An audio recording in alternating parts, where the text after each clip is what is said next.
ছেলেদেরকে সুসংবাদ দিন, তার মানে বিপদে ধৈর্য ধারণ করতে হবে। প্রিয় ভাইরা, ইন্নামাস সাবরু ইনদা সাদামাতিল উলা। বিপদে আমরা অনেক সময় প্যানিক হয়ে যাই, অস্থির হয়ে যাই, কি করব, হতাশ। না, মুমিনরা হতাশ হয় না, ধৈর্য ধারণ করে। কি করে? কি করে?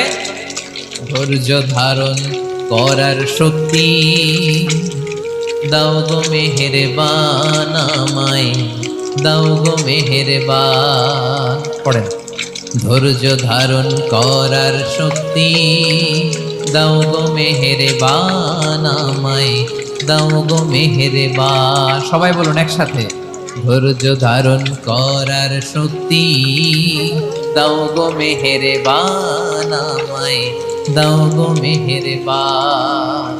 বুকের ভেতর ব্যথার নদী বইছে অবিরা, বইছে।